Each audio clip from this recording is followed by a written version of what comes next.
இன்று காலை மத்திய மேற்கு வங்கக்கடல் பகுதிகளில் நிலவிய தீவிர புயல் மோந்தா வடக்கு வடமேற்கு திசையில் நகர்ந்து இன்று காலை 8:30 மணி அளவில் மசூலிப்பட்டினத்திற்கு தெற்கு தென்கிழக்கே 160 கிலோமீட்டர் தொலைவிலும், காக்கிநாடாவுக்கு தெற்கு தென்கிழக்கே 240 கிலோமீட்டர் தொலைவிலும் நிலை கொண்டிருந்தது.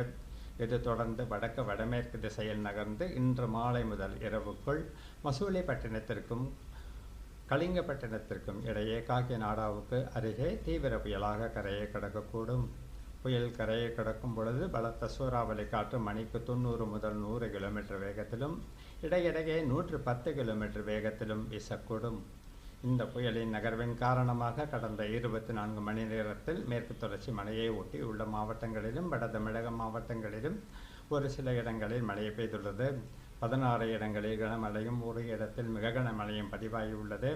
அதிகபட்சமாக சென்னையை அடுத்த எண்ணூரில் 13 சென்டிமீட்டர் மழை பதிவாகியுள்ளது. வானிலை முன்னறிவிப்பை பொறுத்தவரை தமிழகம், புதுவை மற்றும் காரைக்கால் பகுதிகளில் அடுத்து வரும் 5 நாட்களுக்கு ஒரு சில இடங்களில் லேசானது முதல் மிதமான வரை மழைக்கு வாய்ப்புள்ளது.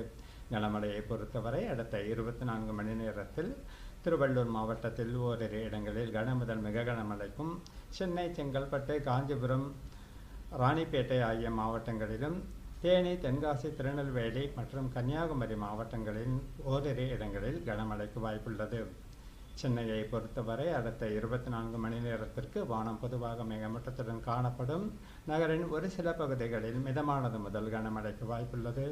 மீனவர்களுக்கான எச்சரிக்கையை பொறுத்தவரை அடுத்த 24 மணி நேரத்திற்கு தமிழக கடலோர பகுதிகள், ஆந்திர கடலோர பகுதிகள் மற்றும் ஒரிசா கடலோர பகுதிகளிலும், வங்கக்கடலின் பெரும் பகுதிகளிலும், அந்தமான் கடல் பகுதிகளிலும், மன்னார் வளைகுடா மற்றும் குமரி கடல் பகுதிகள், கேரள கர்நாடக கடலோர பகுதிகள், கொங்கன் கோவா கடலோர பகுதிகள், மகாராஷ்டிரா மற்றும் குஜராத் கடலோர பகுதிகளிலும், தென்கிழக்கு, மத்திய கிழக்கு மற்றும் வடகிழக்கு அரபிக்கடல் பகுதிகளிலும் சூறாவளி காற்று வீச வாய்ப்புள்ளது.